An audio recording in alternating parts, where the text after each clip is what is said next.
এবার ভিপি নূর কট। দর্শক, এমপি এবং প্রতিমন্ত্রী ভিপি নুরুল হক নূর কট। ভিপি নূরের বিরুদ্ধে সাংবাদিক ইলিয়াস তার অসাধারণ যুগান্তকারী অনুসন্ধানের মাধ্যমে তার অন্ধকার জগতের যে তথ্য প্রমাণ, একদম ভিডিও চিত্র, হাতে নাতে প্রমাণ পুরো জাতির সামনে উপস্থাপন করেছেন। এতে জরুরি ভিত্তিতে ভিপি নূরের পদত্যাগ করা উচিত। তিনি যদি পদত্যাগ না করেন তাহলে প্রধানমন্ত্রী উচিত মন্ত্রী পরিষদ যে সফল করবেন কিছুদিন পর, সেই সময় ভিপি নূরকে মন্ত্রী পরিষদ থেকে সরিয়ে দেন। কারণ একজন মন্ত্রীকে মন্ত্রী পরিষদ থেকে সরিয়ে দিতে যে গ্রাউন্ড দরকার, যে রিজন দরকার, সবগুলোই ভিপি নূরের বিরুদ্ধে প্রমাণিত হয়ে গেছে। এরপর প্রধানমন্ত্রীর জন্য ভিপি নূরকে মন্ত্রী পরিষদে রাখা একদম উচিত হবে না। এখানে জামাত এনসিপির হাতে একটা বিরাট কার্ড দিয়েছেন সাংবাদিক ইলিয়াস যে দীর্ঘ প্রায় 1 ঘন্টার কাছাকাছি, কোন 1 ঘন্টার যে অনুসন্ধানী প্রতিবেদন উপস্থাপন করেছেন, এটাকে যদি জামাত এনসিপির অ্যাক্টিভিস্ট বা জামাত এনসিপির যে রাজনৈতিক শক্তি তারা যদি কাজে লাগায়, তাহলে ভিপি নূরের রাজনীতি এখানে খেয়ে দেওয়া যায় এবং প্রধানমন্ত্রীকে বাধ্য করা যায় ভিপি নূরের মন্ত্রিত্ব খেয়ে দিতে। এখন জামাত এনসিপি এটা কতটুকু কাজে লাগাবে, ইলিয়াসের এই তথ্য প্রমাণ, এটা নিয়ে তারা কতটুকু রাজনীতি করবে, আমরা দেখার অপেক্ষায়। বাট চাইলে এটা সম্ভব। দেখেন, এখানে ইলিয়াস যে কাজটা করেছেন, এই সেম প্রতিবেদনটা সরকার দলীয় বা সরকারের মিত্র ভিপি নূরের বিরুদ্ধে না হয়ে যদি বিরোধী দলের কারো বিরুদ্ধে হতো, সাপোজ ইলিয়াসের এই প্রতিবেদনটাই 47 মিনিটের প্রতিবেদনটা যদি আমির হামজার বিরুদ্ধে হতো, বাংলাদেশের সমস্ত মিডিয়া ভিপি নূরের এই প্রতিবেদনের প্রত্যেকটা সেকেন্ড নিয়ে আলাদা আলাদা রিপোর্ট করে বাংলাদেশে তোলপাড় তৈরি করতো এবং আমির হামজার, কাল্পনিকভাবে বললাম, জীবন তামাতামা করে দিত। কিন্তু যেহেতু মিডিয়া বিএনপির দখলে এবং মিডিয়ার একটা অঘোষিত নীতি যে বিএনপির অপকর্ম ফাঁস করবে না, তার বিরুদ্ধে বলবে না। হ্যাঁ, বিএনপির দুই গ্রুপের দ্বন্দ্বের ফলে অনেক সময় অনেক অপকর্ম মিডিয়া চলে আসে, নইলে স্বাভাবিকভাবে মেইন স্ট্রিম মিডিয়া সবগুলো বিএনপির দখলে। আপনি বিএনপির বিরুদ্ধে অভিযোগ নিয়ে কোনো সাংবাদিকের কাছে যান, তার সাহস হবে না রিপোর্ট করতে, কোনো হাউস ছাপাবে না। আমার নিজের প্র্যাকটিক্যাল এক্সপিরিয়েন্স, এগুলো আমরা দেখেছি। তো দর্শক, এখন তারেক রহমানের প্রিয় এবং তার এখন দরকার ভিপি নূরকে, যার ফলে হয়তো মিডিয়াগুলো এটা নিয়ে তেমন কিছু বলবে না বা লিখবে না। নইলে ভেরি সিম্পল, এখানে ভিপি নূরের বিরুদ্ধে সাংবাদিক ইলিয়াস যে অভিযোগগুলো প্রমাণ করেছেন, এগুলো নিয়ে অ্যাটলিস্ট তার কাছে জবাব চাওয়া হোক, সরকারের পক্ষ থেকে, দুদকের পক্ষ থেকে বলা হোক, বা দুদকের কাছে কেউ আবেদন করুক যে এটা তদন্ত করেন। দেখবেন যে দুদক তদন্ত করবে না, বরং এখানে বিরোধী দলের কেউ হলে সাংবাদিকরা দুদককে স্বপ্রণোদিত হয়ে তদন্ত করতে বাধ্য করত। তো এখানে একটা মজার বিষয়, ভিপি নূর এই সাংবাদিক ইলিয়াস কি ভিডিও প্রকাশ করেন এটা প্রচন্ড ভয় পেয়েছিলেন, যার ফলে যখন সাংবাদিক ইলিয়াস এখন থেকে প্রায় 24 ঘন্টা আগে ঘোষণা দিয়েছিলেন আগামীকাল রাত 8টায়, মানে একদিন আগের ঘোষণা, নুরুল হক নূরের চরিত্র জাতির সামনে উন্মোচন করা হবে, চোখ রাখুন আমার ইউটিউব চ্যানেলে। তো দর্শক, এই পোস্ট দেওয়ার কিছুক্ষণ পরেই নুরুল হক নূর ফেসবুকে পোস্ট করেছেন, সাংবাদিক ইলিয়াস অনেক কষ্টে জোরাতালি এআই দিয়ে একটা ভিডিও বানাইছে, আসুন সকলে দেখে তার কষ্ট পরিশ্রমকে সার্থক করি। এই জাতির বিভ্রান্তকারী জামাতিদের তুমিই ভরসা, চালিয়ে যাও, পারলে সপ্তাহে একটা করে বানাও। দেখেন, এখানে তো জামাত প্রশ্ন একদম অপ্রাসঙ্গিক। বোঝা যায় যে ভিপি নূর ভয় পেয়েছেন, এই পোস্ট প্রমাণ ভয় পেয়েছেন এবং ভয় পেয়ে আগেভাগে নিজেকে ডিফেন্ড করেছেন যে এআই দিয়ে ভিডিও বানানো। এখানে একটা মজার বিষয় আছে, এখানে ভিপি নূর নিজে এবং দর্শকরা, আমার মতো দর্শকরা সবাই ধারণা করেছিলেন যে ভিপি নূরের কোনো নারী ঘটিত কোনো কেলেঙ্কারি, এগুলো ফাঁস হবে, কোনো নারীর সাথে তার কোনো যেগুলো হয়, এক মন্ত্রীর ক্ষেত্রে হয়েছে, কাজী নজরুলের ক্ষেত্রে হয়েছে, এরকম কোন একটা কিছু সামনে আসবে। সবাই প্রত্যাশা করেছিলেন এগুলো আসবে, আর ভিপি নূর নিজেও ধারণা করেছিলেন এরকম নারী ঘটিত কিছু একটা আসবে।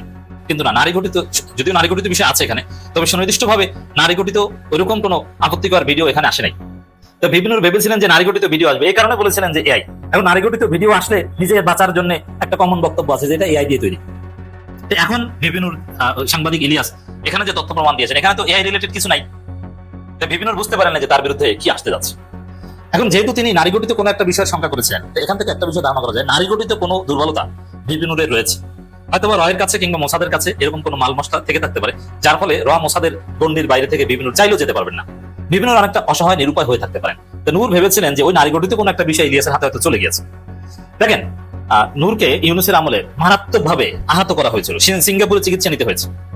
আহত করেছিল তারা জাতীয় পার্টি এবং সেনাবাহিনী, বিচার চেয়েছিল, বিচার বিভাগের তদন্ত কমিশন গঠন করা হয়েছিল। আচ্ছা দেখেন তো, সেই তদন্ত কমিটি কোথায়? ভিপি নূর তো এখন ক্ষমতা, এখন কি তার বিচার চায়? এখন তিনি মন্ত্রী, এখন কি জাতীয় পার্টির সেই হামলাকারীদের ধরতে চায় না? সেনাবাহিনী কারা কারা তাকে পিটিয়েছিল তাদেরকে খুঁজতে চায় না? এখন চুপ। এর মানে কি? এর মানে হচ্ছে ভিপি নূর একটা বিশেষ গোষ্ঠীর কাছে ধরা, যার ফলে তিনি চাইলেও মুখ খুলতে পারেন না। নারী ঘটিত কোনো একটা বিষয় ওই গোষ্ঠীর কাছে থেকে থাকতে পারে। সাধারণত হানি ট্র্যাপের মাধ্যমে যেটা হয়, এটা অলরেডি হয়তো হয়ে গিয়েছে। এই ভয় এআই কথা আগেই বলেছিলেন, কিন্তু দিন শেষে দেখা গেল এই রিলেটেড কিছু নেই। আবার আরেকটা পোস্ট দিয়ে বসলেন বিপিনুর, পিনাকি ইলিয়াসরা ইউটিউবার, মানে ইউটিউবার বলে খাটো করা, অথচ তাদের যে পাওয়ার বাংলাদেশের বিভিন্ন বড় বড় মেইন স্ট্রিম মিডিয়ার চাইতে তাদের তাসির বেশি। তারা বিদেশে বসে বাংলাদেশের রাজনীতি নিয়ে কন্টেন্ট বানায়, এসে হাবিজাবি কথা, কন্টেন্ট বানিয়ে টাকা বানায় ইত্যাদি ইত্যাদি। আচ্ছা, কন্টেন্ট বানিয়ে টাকা ইনকাম করা ভালো, না বিপিনুর যেরকম দুর্নীতি করে টাকা ইনকাম করে, চাঁদাবাজি করে, মাদক ব্যবসা করে, ওইটা ভালো? এখন এটা হচ্ছে যখন একটা গোষ্ঠী কোনো জবাব দিতে পারে না, তখন কন্টেন্ট ক্রিয়েটর, ভিউ ব্যবসায়ী এইসব হাবিজাবি কথা বলে, এগুলো মূর্খদের ভাষা, হোয়াট এভার। বিপিনুর বলছেন যে কোনো জবাব দেব না। তো দিন শেষে সাংবাদিক ইলিয়াস ভিডিও পাবলিশ করেছেন, যার থাম্বনেইল হচ্ছে নুরু ফাইলস বিকাশে টাকা নিয়ে নগদে পল্টি। দেখেন এখানে নুরু না, আসলে এর নামের মধ্যে নুরু নাই, নূর শিরোনাম, বাবা কয়েলদার, শ্যালক পাঙ্গাস বিক্রেতা, দুলাভাই চাওলা সবাই এখন কোটিপতি। না, এক কথায় যদি বলি যে বিপিনুরের নানান দুর্নীতি, চাঁদাবাজি, মাদক ব্যবসা, এগুলো সাংবাদিক ইলিয়াস সুনিপুণভাবে তথ্য প্রমাণ সহ তুলে ধরেছেন, যে কিভাবে তার ঘনিষ্ঠ লোকজন ফুলে পেঁপে বড় হয়েছে, এবং কিভাবে বিকাশের টাকা নিয়ে যে ঘটনা, এটা তো এই রাশেদ কিংবা তারেক এরাই অভিযোগ করেছিল, গণঅধিকার পরিষদ ভেঙে গিয়েছিল তো বিকাশের টাকার ভাগ বাটোয়ারা নিয়ে। এক কথায় তার মহা দুর্নীতি তুলে ধরা হয়েছে। কোনো সভ্য দেশ হলে বিপিনুর এখন পদত্যাগ করতেন বা প্রধানমন্ত্রী তাকে সরিয়ে দিতেন, কিংবা এতক্ষণে তদন্ত শুরু হয়ে যেত। কিন্তু দিন শেষে আমার মনে হয় না যে যেহেতু সরকারের লোক, পুরো দুদক কিংবা মিডিয়া সব সরকারের, তেমন কিছু হতে হবে না। কিন্তু জামাত এনসিপি চেষ্টা করলে এই উপাদানগুলো ব্যবহার করে একটা আন্দোলন ঘটে দেবে না। এখানে নারী গঠিত একটা বিষয় আছে। চট্টগ্রামের একজন যুব অধিকার পরিষদের এক নেত্রী ডলি, সে নাকি বিপিনুরের বাসায় প্রায় 15-20 দিন থেকেছিল। তার বাসায় থেকেছিল, তখন হয়তো বা কোনো একটা কিছু ঘটেছে। সবাই ভেবেছিল যে ডলিকে নিয়ে কোনো একটা কিছু আসে। অত্যন্ত হৃদয় বিদারক ঘটনা এটি, অত্যন্ত দুঃখজনক ঘটনা এটি। কলকাতার হোটেলে 9 জন বাংলাদেশিকে পুড়িয়ে হত্যা করা হয়েছে। যদিও কলকাতার খবরের বরাত দিয়ে বাংলাদেশের প্রথম আলো রিপোর্ট করে দিয়েছে, একেবারে কলকাতাকে বা ভারতকে একবারে দায় মুক্তি দিয়ে দিয়েছে। তারা বলেছে যে এসি বিস্ফোরণের কারণে সেখানে অগ্নিপাতের ঘটনা ঘটে, এবং সেই অগ্নিকাণ্ডের কারণেই ওই হোটেলে অবস্থান করা সাধারণ মানুষ 9 জন সেখানে নিহত হয়। কিন্তু সেখানে যে 9 জনের ভিতরে 9 জনই বাংলাদেশি, প্রথম আলো এই রিপোর্টটি পুরাপুরি এড়িয়ে যায়। তদন্ত হবার আগেই প্রথম আলো একবারে ইন্ডিয়াকে দায় মুক্তি দিয়ে দিল যে এই কারণে এই ঘটনার প্রেক্ষিতে সেখানে আগুনের সূত্রপাত হয়, সেই আগুনে এই কয়জন মানুষ মারা যায়। কিন্তু আমরা একটু ভিন্ন কিছু দেখি, কারণ দেশটি যখন ইন্ডিয়া, তখন এখানে একটু ভিন্ন কিছু দেখার অবকাশ অবশ্যই বাংলাদেশে রয়েছে। মজার ব্যাপার হচ্ছে যে এখানে এই হোটেলে কিন্তু আরো অনেক লোক ছিল, বিভিন্ন তলায় তলায় আরো অনেক দেশের নাগরিক ছিল, কিন্তু যে তলায় শুধুমাত্র বাংলাদেশি 9 জন অবস্থান করছিল, সেই তলাতেই আগুনটা লেগেছে। What is this? এইখানেই আমাদের সন্দেহ, আর সন্দেহটা আরো ঘনীভূত হয়েছে প্রথম আলো যখন একবারে কোন রকম রাগঢাক না করে, কোন রকম কূটনীতির আশ্রয় না নিয়ে, কূটনৈতিক ভাষা ব্যবহার না করে ইন্ডিয়াকে যখন একবারে দায় মুক্তি দিয়ে দিয়েছে, এবং ঘটনার সূত্রপাত কোন জায়গা থেকে, কিভাবে, যাতে কলকাতার কোনো হাত নাই, ভারতের কোনো হাত নাই, বিন্দুমাত্র কোনো দোষ নাই, এই জাতীয় রিপোর্ট যখন প্রকাশ করেছে, তখন সন্দেহটা আরো ঘনীভূত হয়েছে। আর এই সন্দেহের সাথে আরো যে বিষয়টি যোগ হয়েছে, সেটি হচ্ছে এই ঘটনাটি ঘটেছে তখন, ঘটনাটি ঘটেছে আজকে আমি যখন ভিডিও করছি, অর্থাৎ 19শে আগস্ট প্রধানমন্ত্রী তারেক রহমানকে এক প্রকার জোর করে উঠিয়ে নিয়ে যাবার মতো করে তারা ভারত সফর করাবে। তারা এমন ভাবে ফোন করেছে, এমন ভাবে তারা জিদ ধরেছে, গো ধরেছে, এবং বিভিন্ন ভাবে তাকে চাপ প্রয়োগ করে, চারিদিক থেকে চাপ দিয়ে তাকে ভারত সফর করিয়েই ছাড়বে, এরকম একটি বিষয়। সাধারণত কূটনীতি কি বলে, আন্তর্জাতিক সম্পর্ক কি বলে, একটি দেশ আরেকটি দেশের রাষ্ট্রপ্রধানকে তার ব্যবসায়িক কারণে, পারস্পরিক সম্পর্ক বৃদ্ধির কারণে সফর করার আমন্ত্রণ জানাবে। এরপরে যাকে আমন্ত্রণ জানানো হলো তিনি আমন্ত্রণকারী দেশে যাবেন কিনা, সফর করবেন কিনা, এটা একান্তই তার মর্জির উপরে নির্ভর করবে।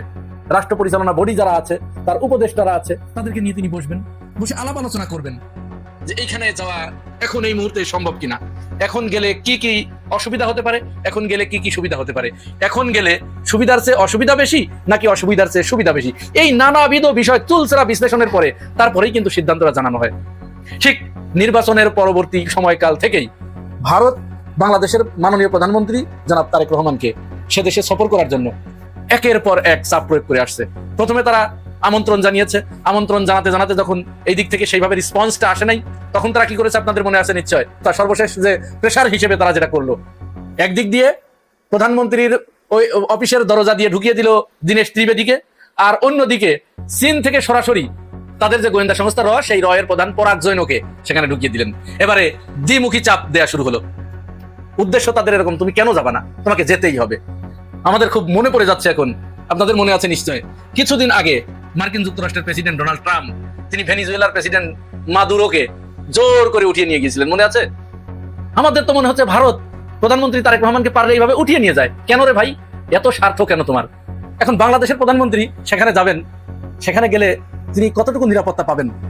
তার কি কোনো নিরাপত্তার গ্যারান্টি আছে?